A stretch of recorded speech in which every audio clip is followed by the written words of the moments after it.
Good day, everyone. I am Rowena D.R.D. Cardi, a BS Ed Math student of Negros Oriental State University, Shatun Campus. Today, I am going to discuss one of the important topics under the Unit 2, which is the learning theories in practice. Particularly, I chose cognitivism and constructivism. Okay, so before we begin, let me ask you a simple question, right? So, have you ever wondered why some lessons are easier for you to understand than others? For example, sometimes a teacher explains a concept, gives examples, and connects a lesson to something you already know. You understand the lesson more easily. But sometimes, instead of directly explaining everything, the teacher gives you a problem or an activity and allows you to explore and discover the answer by yourself. So these two situations are connected to different ways of understanding how learning happens. Okay, so learning theories are important for us as a future educators, of course. Um, before we proceed, let me first look at our objectives. So, at the end of the lesson, students should be able to accomplish three things, which is case A, based on the SMART of Bloom's taxonomy. Okay, so students should be able to differentiate cognitivism and constructivism based on their major characteristics with at least 80% accuracy. Okay, so this means that we should not only know their definitions, we should also be able to tell how they are different from one another. Then, students should be able to apply an appropriate cognitivist or constructivist teaching practice to a given classroom situation and explain its relevance to learning. So we need to connect the theories to actual classroom situations. So, and last, students should be able to value the active role of learners by participating respectfully in a discussion and sharing at least one idea about effective teaching practices. So, while learning this series, we should also recognize that students have an important role in their own learning. Okay? So, um, let us begin with the meaningful of learning theories.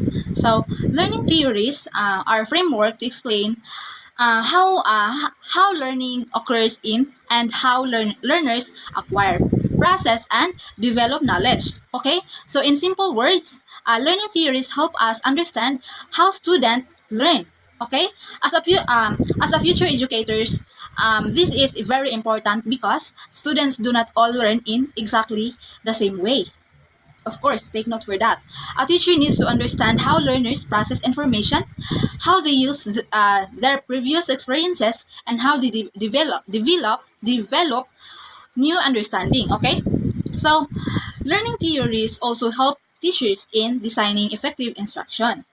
Of course, instruction in and learning experiences. Of course, for example, if we know that students learn better when new information is connected, so connected to what they already know. So then we can design our lesson in a way that activates their prior knowledge. Okay? So if students are learn but better, then they explore and interact with others. Then we can provide activities that allow them to investigate, collaborate, and discuss. Okay? So therefore, learning theory serves as different lenses excuse me, that teachers can use to understand learners and classroom situation. Okay, so what is excuse me, so what is the purpose of learning theories? So learning theories help teachers understand the learning process, choose appropriate teaching approaches, design meaningful learning experiences, develop learning objectives, and create assessments that supports the intended learning outcomes. So let us take an example. Okay, so suppose we are teaching mathematics. For example, we are teaching mathematics. So if excuse me, if our goal is for students to understand a new mathematical concept, we need to think about how we will introduce the concept and how we will connect to they already know, and how we allow them to use what they learned. Okay, so this shows that learning theories are not simply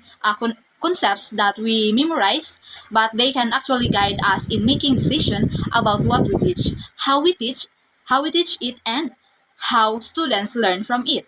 So now let us proceed to our first learning theory, which is the cognitivism. Okay, so cognitivism is a learning theories that focuses on mental process involved in learning. It explains learning in terms of how learners receive, store, and retrieve information. Okay, so to make it easier to understand, cognitivism is mainly concerned with what happened inside the learner's mind. Okay, for example, uh, when a teacher introduces a new concept, students do not simply hear the information and automatically learn it. They need to process that information. They may connect it may they may connect it with something they already know. Okay, so organize it in their minds, remember it, and later retrieve it when they need to answer a question or solve a problem. Okay, so this is why cognitivism is different from theories that focus mainly on observable behavior. Okay, so cognitivism gives attention to the learner's thinking and mental process. Okay, so cognitivism discuss the main assumptions of cognitivism. One important idea is that learners are active processors or of information. Okay, so this means that learners are not simply empty containers with containers waiting for teachers to put information into their minds. Instead, they actively process what they receive. Another important idea is that the rule of prior knowledge. When students encounter a new information, they can connect it to what they already know. Okay, so for example, if a student already understand basic addition, this prior knowledge can help the students understand more advanced mathematical operation. Cognitivism also talks about schema. A schema can be understood as an existing structure of knowledge in the learner's mind. Okay, always remember that when new information is introduced, students can connect that new information to their existing schemas. So in simple terms, cognitivism emphasizes learning through thinking, processing, storing, and recalling information. Okay, so um, now, what is the role of the teacher in cognitivism? Let's talk about the teacher here. So, the teacher helps learners process and organize information. Um, one way of doing this is by activating prior knowledge. Okay, for example, before introducing a new mathematics topic, a teacher can ask, "What do you already know about this concept?" This question encourages students to recall their previous learning, of course. So the teacher can also connect a new concept with previous lessons. So another important practice is presenting information in organized manner. Okay, so the teachers can use examples, explanations, questions, and guided practice to help learners understand the lesson. Okay, so for example, when teaching a difficult mathematical procedure, the teacher can first explain the idea, of course, demonstrate an example, and give students opportunity to practice. Okay, so therefore in cognitivism, the teacher plays an important role helping students process, organize, and apply information. So now that's all the cognitivism. Now let's proceed to constructivism. Okay, so constructivism views learning as an active process in learners construct knowledge through their experiences and interactions. Of course, this means that students do not simply receive knowledge from their teachers. Instead, they develop their own understanding by exploring, interpreting, and making meaning from their experiences. So let us take a simple classroom example. So imagine that instead of directly telling students the formula for finding the area of a particular shape, the teacher gives them different objects or a diagram and asks them to investigate patterns.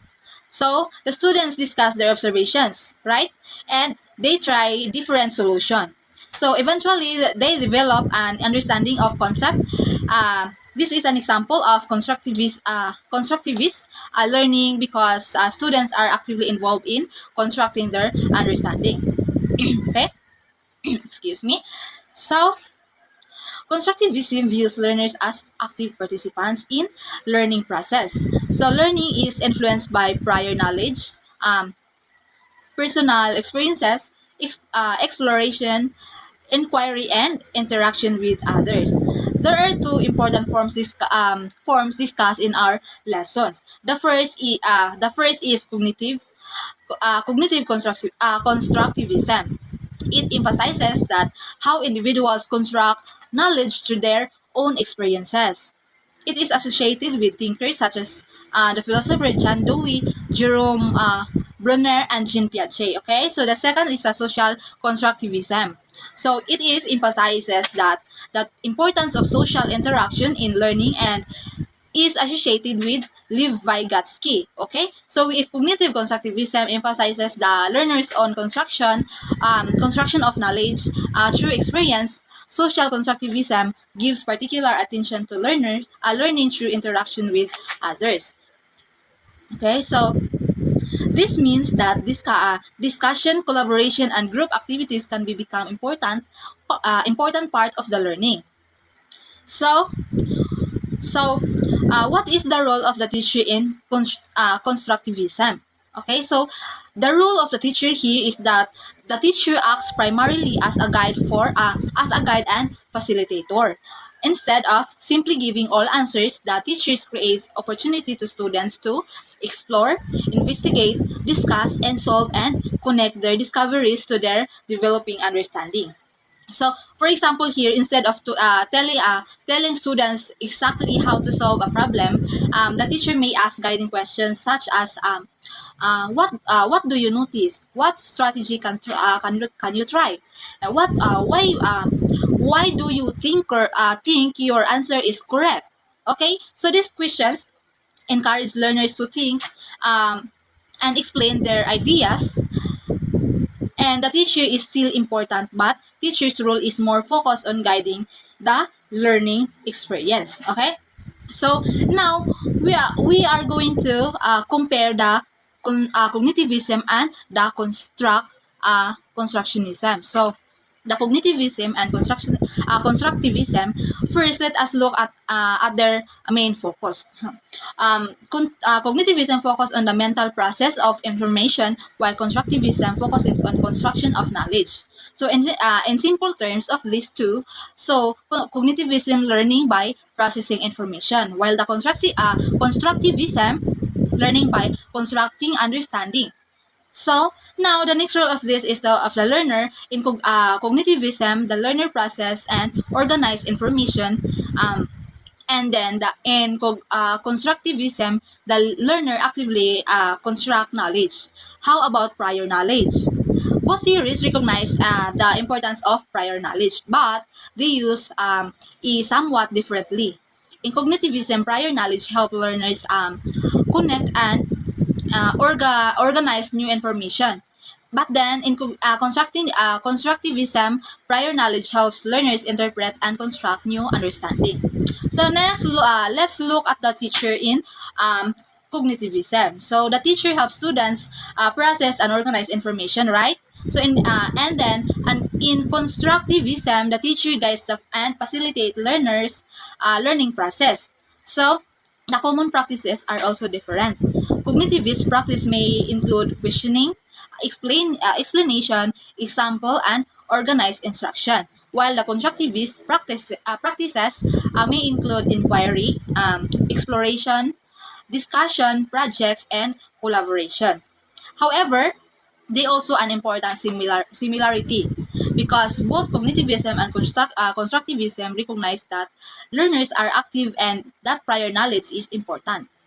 So the major difference in the emphasis, cognitivism emphasizes how information is processed, while constructivism emphasizes how knowledge is constructed. Okay, so now let us apply what we have learned to an actual classroom situation. So imagine that we are teaching a mathematics lesson.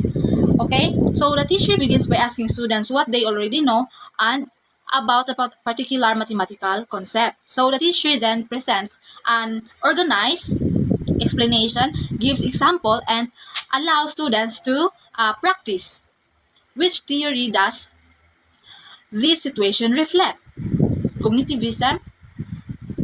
Of course, cognitivism. So why cognitivism? Because the teacher is helping students connect prior knowledge with new information and process and organize the concept. And now imagine the other situation that a teacher gives students in a real life mathematical problem. So uh, instead of immediately giving them the solution, the teacher allows them to work in groups, explore possible strategies, and discuss their ideas and explain how they arrive at their answers. So which theory naman pod? Which theory this belong? So of course, when we say construct their uh, idea, so it belongs to the constructivism. Why? Because the students are actively constructing their understanding through experience, exploring their interaction and discussion. Okay, so this shows that learning theories can be applied directly to classroom practice. Okay,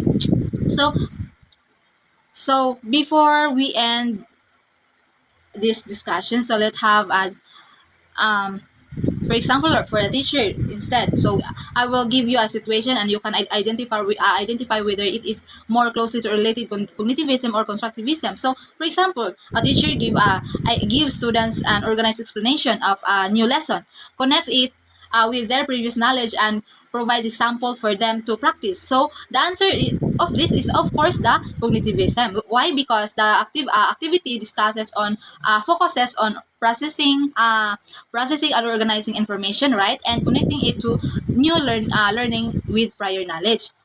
Okay, then when the teacher gives the students allows them to explore different solutions, discuss their ideas, um, and develop their own understanding. So of course it's very obvious that this is the constructivism because the learners construct knowledge through exploration and experience interaction. So we are deciding which theory is being applied. So we should ask is the main emphasis on processing and organizing information, right? So and exploring experiences, interacting and constructing understanding. So this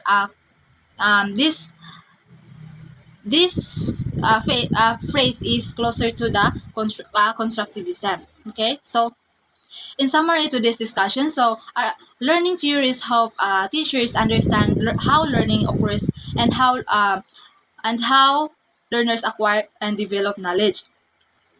Cognitivism focuses on mental process involved in learning. It emphasizes how learners receive, process, and organize, store, and retrieve information that yes, then the teacher helps students process and organize information through prior knowledge, organize instruction, explanation, questions, example, and practice. On the other hand, constructivism views learning as an active active process in which learners construct knowledge through experience and interaction. So the teacher acts as a guide and a facilitator in this part who provides opportunity for students to explore and investigate and discuss solve problems. Okay, so although the two theories are different, they share an important idea. So learners are active participants in learning process and prior knowledge is important too. As a future educator, understanding these theories can help us choose teaching practices that support meaningful learning. And we should remember that teaching is not simply about giving information. It is also about helping students process information, connect it to what they already know, explore ideas, and solve problems, interact with others, and develop their own understanding. So, um, if we want to become effective teachers someday, we should always ask ourselves, how can we help students learn, rather than simply how can I teach the lesson. So the question reminds us, as a future educator, that learner should always have an active role in the learning process. And that is a practical value of understanding cognitivism and constructivism. Okay, that's all. Thank you, everyone.